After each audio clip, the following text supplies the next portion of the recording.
puzzled before me. The farm wasn't just land, it was our history, our future. The waitress refilled my coffee. "Rough day?" she asked. I looked up, a determined smile forming. "Just getting started," I replied. Little did Karen know, I was about to fight back. And I would fight smart. The dusty file cabinet in my barn held the proceedings that sunlight filtered through the wooden slats, catching specks of dust as I carefully pulled out a stack of yellow documents my grandfather had meticulously. My fingers traced the edges of old property maps, each crease telling a story of our family's connection to this land. I spread the documents across the workbench, sorting through decades of paper. Most people would have thrown these away years ago, but something always told me to keep them. My grandfather was a careful man, always preparing for the unexpected. Now those preparations might be my only hope. The first document was a hand-drawn property map from 1982. Intricate pencil lines marked the exact boundaries of our farm, with notes scribbled in the margins. I remembered my grandfather telling me stories about how he fought to keep this land during tough times. Knowledge is your best weapon, he always said, his weathered hands pointing to these very documents. As I examined the pages, a pattern began to emerge. The Homeowners Association hadn't just appeared out of nowhere. They'd been slowly chipping away at individual property rights for years. I found old emails, correspondence, and legal notices that painted a clearer picture of Karen Reynolds. Long-standing tradition, a faded yellow envelope caught my eye. Inside, a series of letters detailed a property dispute from decades ago. The HOA had tried the same tactic before, claiming abandoned or underused land for community development, but someone had stopped it. Those documents showed exactly how. I pulled out my phone and began taking careful photographs of each document. My hands were steady, but my mind raced. Each page was a potential piece of the puzzle. Sarah would help me organize these later. She had a knack for seeing connections I might miss. The barn suddenly felt different. These weren't just old papers anymore. They were evidence. Weapons in a fight I hadn't asked for, but was now determined to win. A noise outside, paused. The crunch of gravel told me something. I quickly gathered the documents, my heart racing. The barn's small insurance companies don't want you to know this. You need to follow this loophole I found to lower your home insurance rate. $200 a month until my friend showed me this agile rate site. All I had to do was answer a few quick questions about my home, and I got a small window. I saw a white SUV with HOA parking stickers pulling up to the property line. Karen Reynolds stepped out.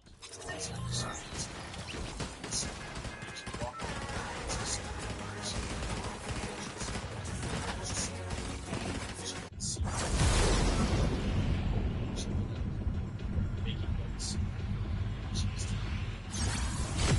Expensive years since soft ground, where my wheat had grown just weeks ago.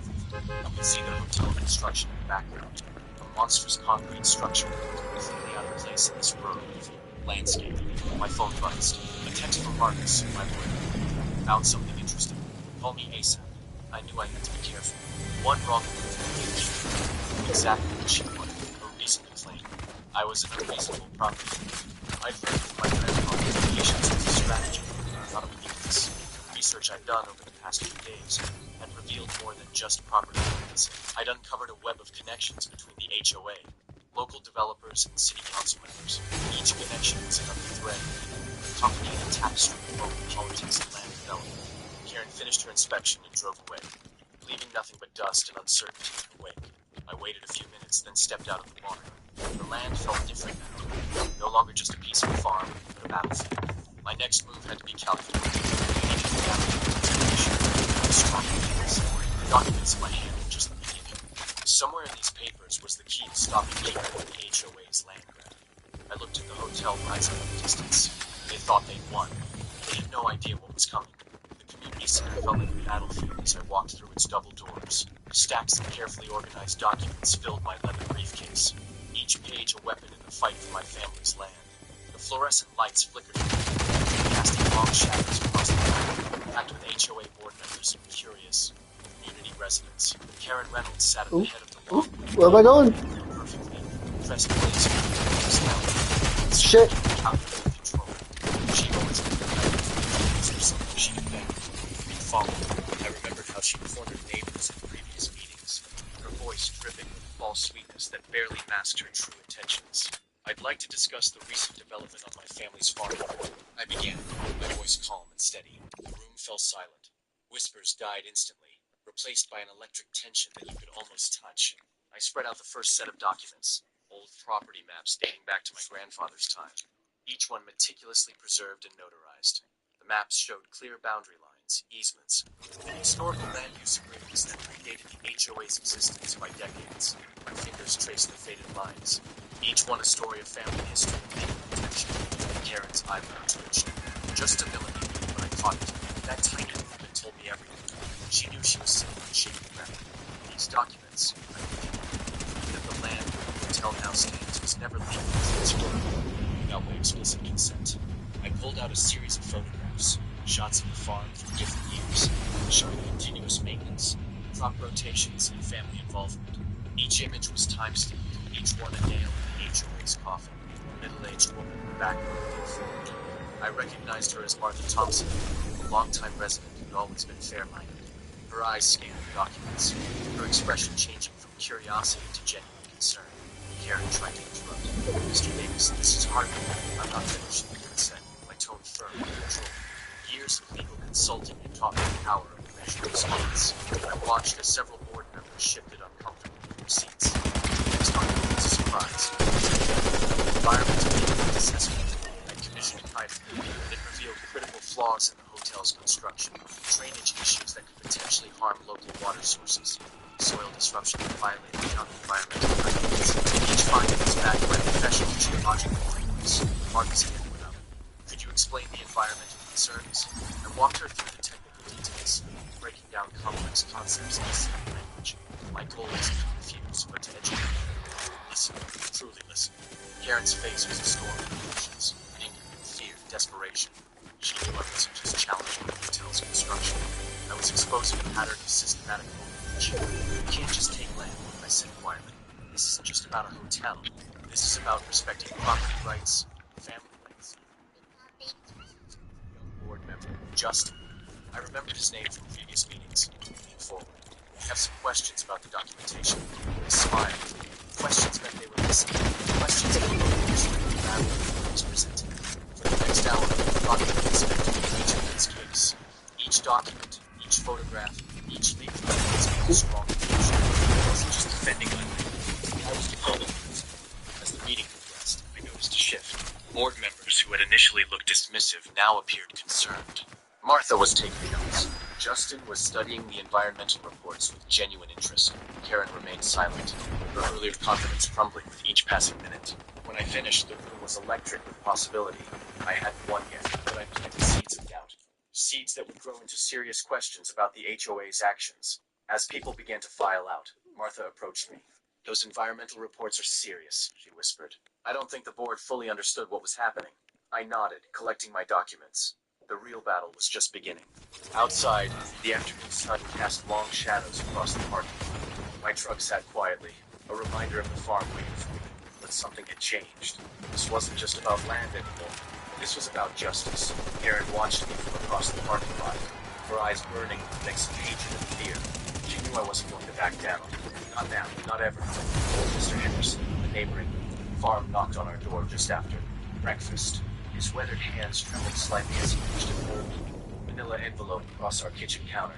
You'll want to see this, he whispered, his voice carrying the weight of decades-old secrets. Inside the envelope, a collection of faded photographs and handwritten notes told a story I never expected. Karen Reynolds wasn't just targeting my farm. She had a history of land grabs that stretched back years. The documents showed a pattern, manipulative tactics, backdoor deals, and a systematic approach to acquiring community land under the guise of neighborhood. I noticed Sarah's hand on the sheet. She grabbed it. What do you think? She asked, her voice calm and steady. These documents, I explained, spreading them out carefully. They're more than just old papers. They're a roadmap to Karen's entire strategy. Mr. Henderson settled into a chair, his eyes listening. She's been doing this for years, he said softly. Nobody ever had the courage to stand up to her before. The first photograph caught my attention.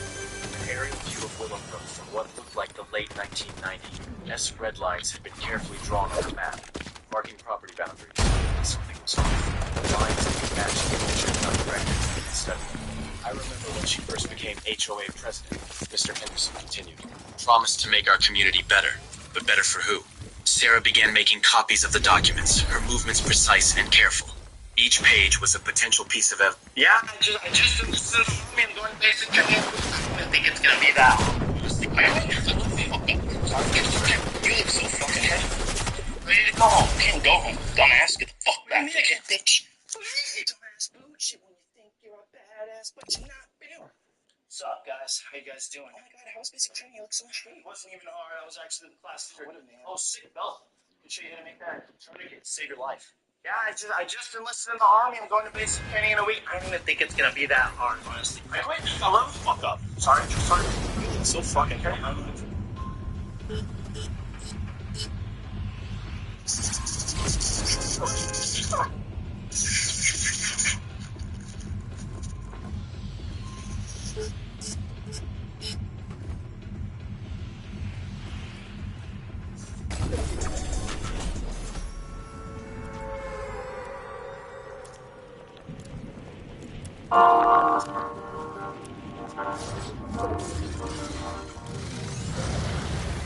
I'm calling 911. You stole that Porsche. That's what the HOA president's spoiled 16-year-old son screamed while live streaming my driving. This entitled brat actually called the police on me as I wouldn't hand over my 1987 Porsche 911 keys. His demand? Let him borrow my car for social media content. My response? Absolutely not. The solution? That the thousands of online followers. His Karen mother stood there nodding approval, both of them thinking they could bully some random neighbor. Little did they know exactly what the message. Echo Stories fam, comment your city below, because this revenge story is about to get absolutely insane. My name is Mark Stone, and I'm 45 years old. I live quietly in what used to be a peaceful middle-class neighborhood. My 1987 silver Porsche 911 isn't just a car to me. It's my obsession, my weekend therapy, my reward for 15 years of hard work. Every Saturday morning, you find me in my driveway with a microfiber cloth and wax, making that paint shine like a mirror. The neighbors used to wave and smile, complimenting the classic painting. Those were simpler times before the Sterling. Victoria Sterling became our HOA president 18 months ago. She's 50 years old, new money, trying desperately to look like old money. The type of woman who measures her worth by how much control she can exert over others. Her 16-year-old son, Blake, drives a bright red BMW M6 that his mom bought him for his birthday. The kid has 25,000 followers on social media, all watching him live his privileged lifestyle. From the moment they arrived, I could sense trouble brewing. Victoria had this way of looking at things, calculating how she could change them to fit her vision of what our neighborhood should be. The first confrontation happened on a beautiful Saturday morning. I was washing my Porsche when Blake strolled over, phone already out, clearly recording. Yo, Mr. Stone, he called out with that entitled confidence only rich kids possess. That Porsche is absolutely sick. I need it for my social media shoot this weekend. I looked up from polishing the hood, surprised by his directness. Sorry, Blake, it's not available. I replied calmly. He laughed like I just told him the world was flat. Come on, just for a few hours, my 25,000 followers would go crazy. I straightened up, making eye contact. I said no. The shock on his face was almost comical. Seriously? You're gonna hoard a car you barely drive?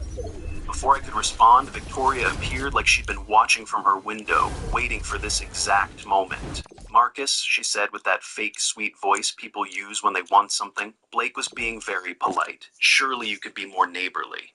I felt my jaw tighten slightly. Mrs. Sterling, it's my property. She smiled that practiced smile I'd come to recognize. Of course, but in a community we share resources, especially when young people ask so nicely. The word community dripped with implication. The answer is still no, I said firmly. Victoria's smile faltered for just a second, revealing something calculating underneath. Blake looked between us like he couldn't believe someone had actually denied him something. The next day, Blake returned with a different strategy. I was checking my tire pressure when he approached, this time with cash in his hand. Look, Mr. Stone, I'll pay you $500 to borrow it for prom photos.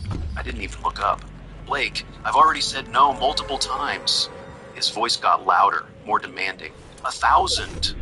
That's probably more than you paid for that old thing. Now I did look up, studying his face. Blake, stop asking. The answer will always be no. His face flushed red with frustration. This is ridiculous. You're being totally unreasonable. The entitlement in his voice was astounding. Here was a kid who'd never been told no in his life, and he genuinely couldn't comprehend it. That evening, Victoria called an emergency HOA meeting. The community center felt tense as neighbors filed in, most of them looking confused about why we'd been summoned. Victoria stood at the front with a presentation board, looking every inch the corporate executive she used to be. Fellow residents, she began, we need to discuss community vehicle standards. Certain vehicles, while classic, may not reflect our neighborhood's aspirational aesthetic. I felt every eye in the room turn toward me. So this was her play. Are you suggesting I can't park my registered vehicle in my driveway? I asked, my voice carrying across the room. She maintained that practiced smile. I'm suggesting we need standards, Marcus. Property values depend on appearances. The meeting dragged on. With Victoria presenting charts and graphs about property values and neighborhood aesthetics. Most of our neighbors sat in uncomfortable silence, clearly wanting no part of this obvious targeting. During a break, my phone rang. Stone here, I answered automatically. Yeah, handle it properly. I'll check on it Monday. The caller was asking about some procedural issue, nothing urgent. Victoria was standing nearby, and I caught her studying me intently. My tone had been more authoritative than usual, the voice of someone accustomed to giving orders. She dismissed it quickly, too focused on her campaign against my car to think deeper.